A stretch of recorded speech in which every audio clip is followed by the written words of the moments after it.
We borrow money from Chinese peasants to buy the things those Chinese peasants manufacture. What the hell, JD? Put your foot in it now. Now we're going to pay 300% tariffs to China. Welcome. I am Dena, and you are tuned into A Discussion with Dena. Vice President J.D. Vance, he is just fanning the fire. He just added gas to the flame with the Chinese people by calling them peasants. What has the globalist economy gotten the United States of America?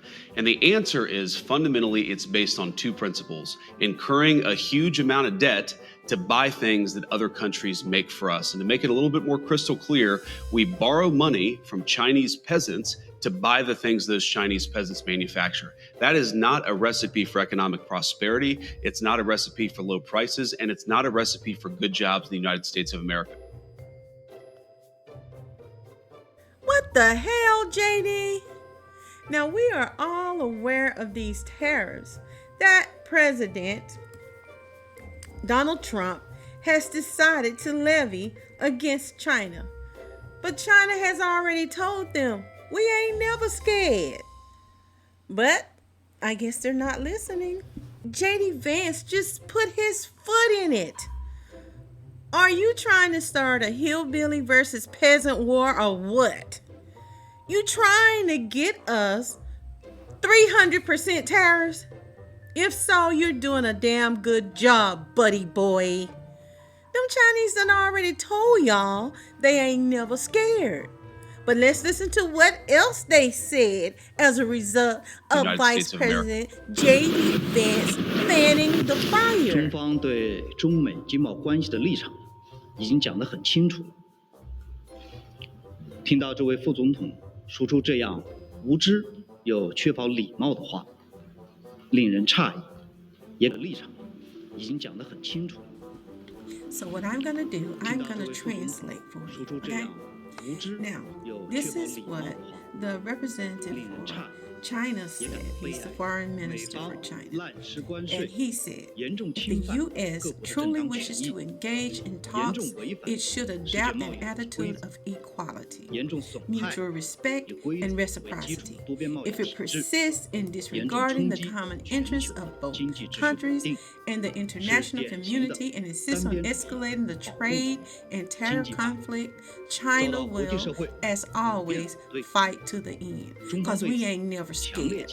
He went on to say, y'all better ask somebody about us, because this ain't what you want, homie. Now, on a side note, I may or may not have added some extra words into the translation that were not supposed to be said. But of course, I don't even speak Chinese, so. Did he call him a big-head bitch?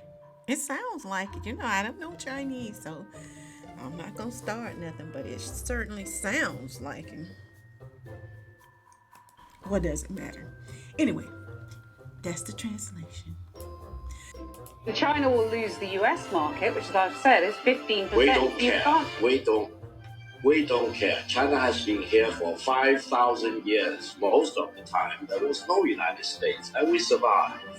And if the United States wants to bully China, we will deal with the situation without the United States. And we expect to survive for another 5,000 years. When you hear Donald Trump say China wants a deal, it just doesn't know how to go about it. They're proud people. J.D. Vance talks about Chinese peasants. What do you make of their conduct in this respect? If J.D. Vance thinks that he's dealing with the peasants in China, and I'm proud to be a descendant of the peasants, most of us are descendants of the peasants anyway, that's our tradition. We are farmers before, but now we are one of the leading industrialized economies in the world. So I'm sorry, J.D. Vance doesn't know what he's talking about. And therefore, I don't think there will be China-US dialogue unless the United States changes its attitude towards China. Deal with China as it is. Show respect to China. Show respect to the Chinese people. And don't try to impose your prejudice and biased view about China or about the rest of the world. In response, they have boldly levied their own retaliatory tariffs against American imports, equal to or beyond what the United States levied against them, stating that the United States is guilty of whitemailing them. Yeah, I said whitemail. Don't even know why they call it blackmail because they have nothing to do with this. But anyway, they vowed that China would fight to the end. But this tariff war goes even further than that. Change gears. As the speech wrapped up last night, this was posted by the Chinese embassy. Quote, if war is what the U.S. wants, be it a tariff war, a trade war, or any other type of war, we're ready to fight till the end. As Secretary of Defense, how do you take that? Well, we're prepared. Those who long for peace must prepare for war. That's why we're rebuilding our military. That's why we're reestablishing deterrence and the warrior ethos, is because we live in a dangerous world with powerful ascendant countries with very different ideologies. You mentioned defense spending. They're rapidly increasing their defense spending, modern technology. They want to supplant the United States. If we want to deter war with the Chinese or others, we have to be strong. And that president understands peace comes through strength. He also has a great relationship with that gentleman right there too, Xi Jinping. So where we can partner, where we can cooperate to recognize that we don't want war with China, we don't seek that war, we will. And the president has sought historic peace and historic opportunities. But my job as the Secretary of Defense is to make sure we're ready. We need the defense spending, the capabilities, the weapons, and the posture in the Indo-Pacific, which is something we're very much focused on. China has said they're going to up their defense Here are spending. a couple of clips. Because after he made this video calling them peasants, it drew a huge amount of backlash from those in China. And they wanted to share a few words with this man for calling them peasants. Here's what one person said. We live in a country where factory floors are lined with industrial robots. They have cities here where electric vehicles drive people around, and we have remote counties that are connected by a nationwide web of high-speed railways. Where yours at? This is what they're asking you, JD Vance. So they want to know what peasants got it going on like that. And they further said, y'all ain't even got that up and running in your own country like we do. Ooh. They say you better recognize Vice President Vance. And another comment said, this true peasant who came out of rural America seems to have a lack of perspective. This was said by Hu Xinjing. Now, he is the influential former editor-in-chief of the state-run tabloid Global Times. Now, he posted this. Now, here's another person's view. Look, the person said, this is their true face. Arrogant and rude as always. Ooh, and that comment got 2,900 likes. Imagine what it is now. And this other person stated, we may very well be peasants, but we have the world's best high-speed rail system, the most powerful logistics capabilities, and leading AI, autonomous driving, and drone technologies. Aren't such peasants quite impressive? Ooh, I guess he told you.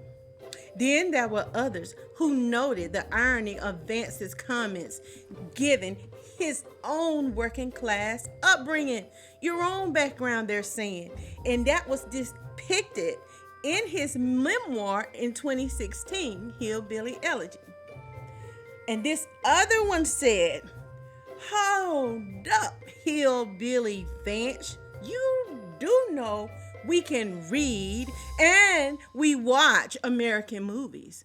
And we read your Hillbilly Elegy, and it chronicled your own hillbilly peasant Appalachian childhood. Ooh. He went on to say it was plagued by poverty, abuse, and your mama was on drugs. Appalachia, isn't that the corner of the United States that you said you felt had been forgotten by the wealthy elites. Wow. They've been reading, haven't they? And then another one said, "We saw your movie, JD. And where is your daddy at anyway?" Ooh, child. Chinese have taken to social media, and you know this country has to approve of this.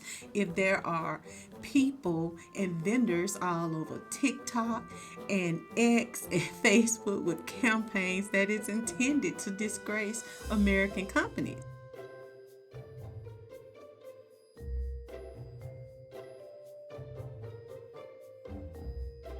With these so-called luxury high-price brand name goods and products.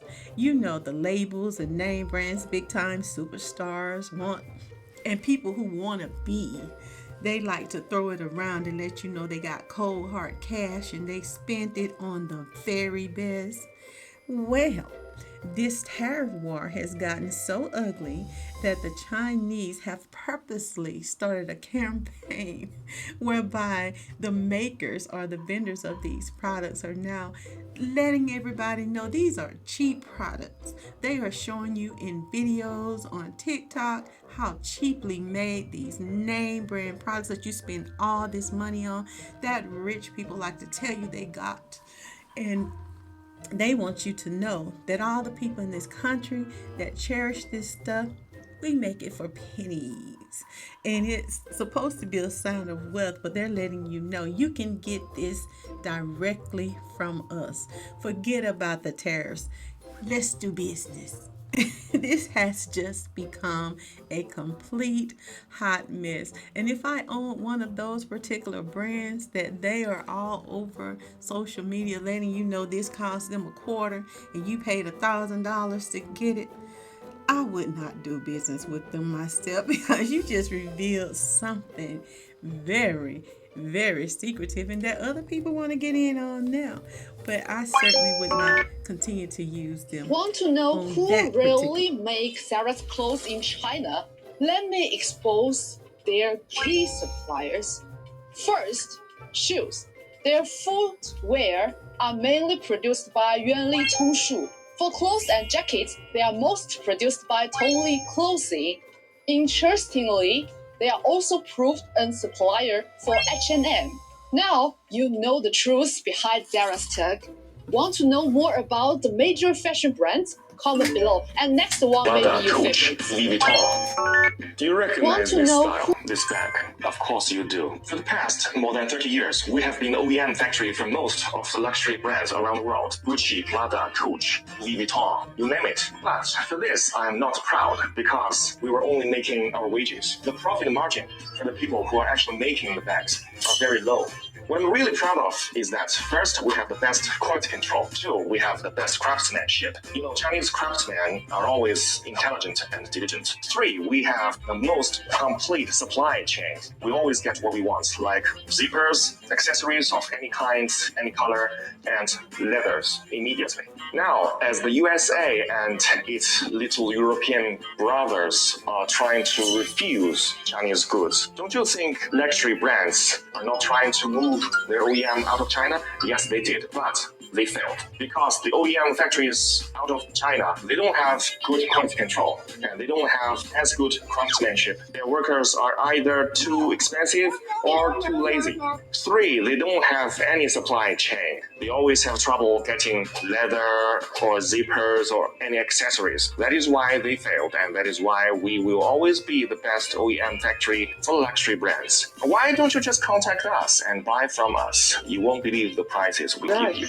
For their landscape, Louis Vuitton and Chanel will hate me if I tell you this, revealing the secret behind big brand. Let's go! Hang Long from Singapore, or Boudin Giraud for their landscape from France.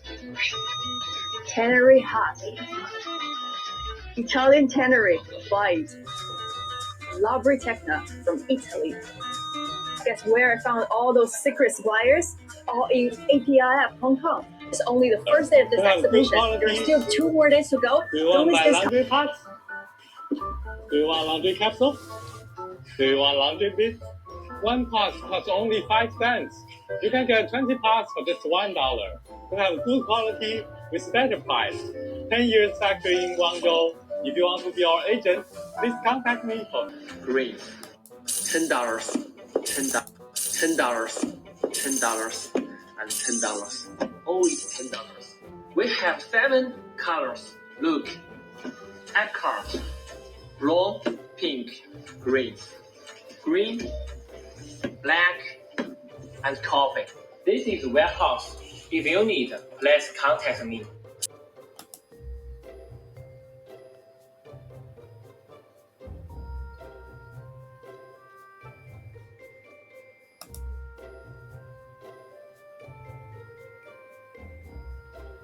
Different suppliers for different categories of things.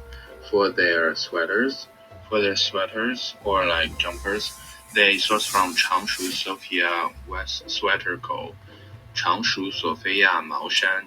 Also, this company 东莞普莱雅纺织科技有限公司，东莞普莱雅 Textile Technology. For their puffer jackets, they source from this company, 泉州鲁鲁森服饰，泉州鲁鲁森 Garment. For their nightgowns, they source from this 汕头龙湖 District 锦织，汕头龙湖区锦织毛织厂。They also supply Acne Studio, Armani, and also Celine. For their trousers, they source from 东莞创点 Clothing, 东莞创点服饰。For their shoes, they're supplied by 元利通 Shoes Co. Limited, 元利通鞋业。东洋列超 Clothing Factory, they supply belts for Zara. 义乌阿兰 Jewelry, they supply hair accessories. And for the jewelry, they are supplied by 青岛劲宝 Jewelry Co. They probably have more suppliers across the world, but these are the ones they're using at the moment in China. Hopefully Zara is not going to come for me. Well, this is actually public information. That's why I can know this. So if you're interested to get the same supplier as Zara, these are the options. All of these companies also sell their clothes like to individual customers, so you don't have to make bulk orders. You just need to find them on Taobao. And all of these information are available on 1688. I'm not too sure if it's on Alibaba. This bag from our factory only costs you 1,000 USD. Have you all seen that TikTok by the Chinese guy exposing how luxury goods are actually made? Basically, he says most of the luxury brands we use every day are actually made in China, then shipped to Europe just to get rebranded and sold back to us at insane prices. Like a wedding ring that would cost $2 in China somehow turns into a $2,000 ring. China is the world's biggest manufacturing hub. 80% of your Gucci, made in China. 60% of your Prada, also made in China. Even Chanel, Fendi, Louis Vuitton, Adidas, Nike, you name it. The only real difference? China ships the products to Europe, slaps on a made in France or made in Italy label, and boom. Luxury? It's ridiculous. While people are out here clowning Shane and Temu for being cheap and low quality, the expensive stuff you think is handcrafted in Paris or Milan? Yeah, that's made in China too. So what are you really worried about? Come on, your mega hat? That's made in China too. Price depending on the size you need. China, China, China. Get your LED sign with factory price in China. Who doesn't like a shiny gold LED sign? The combination of acrylic and metal makes your logo look more luxurious. Our LED sign is CE and UL certification, and we offer 3 years warranty for it. The DHL or FedEx will deliver it to your house no matter where you are. Price depending on the size you need. Send your logo to us and get a quote and follow LC sign. Now, Reuters is now reporting that a top Chinese official is using the word peasant too. This is what I think his name is Ji Beilong. He said, let those peasants in the United States wail in front of the 5,000 years of Chinese civilization.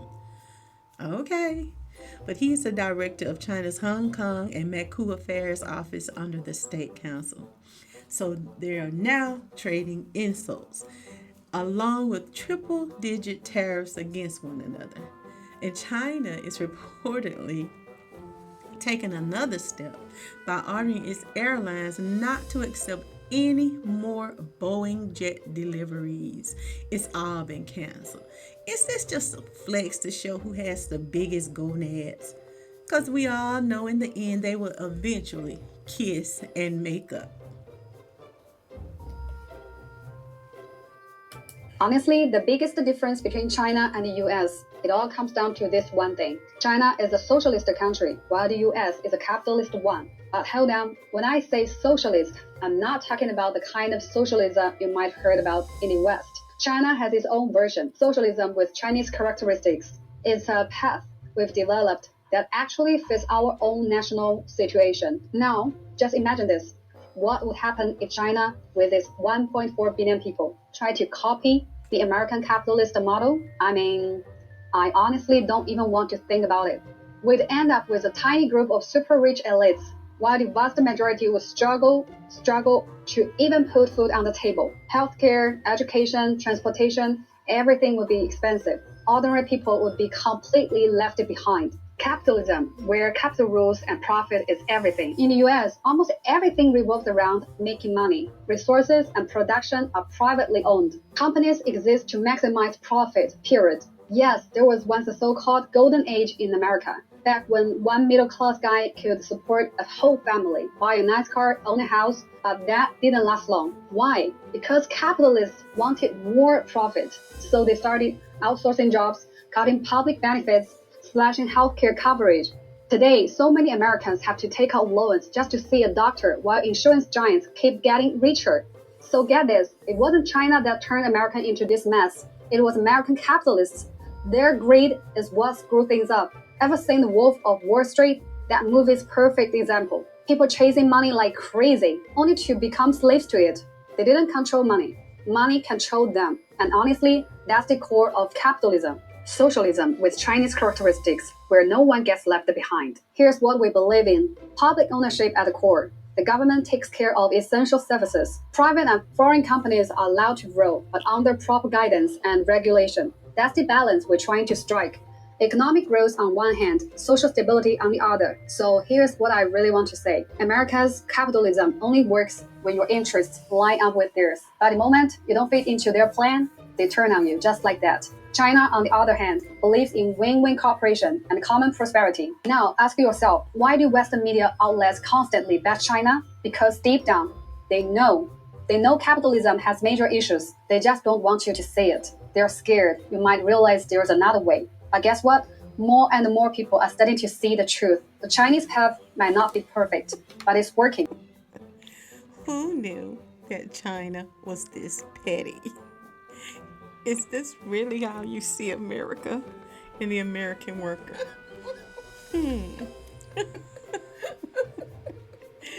Oh my goodness. You just gotta laugh. This is the pettiness to the extreme.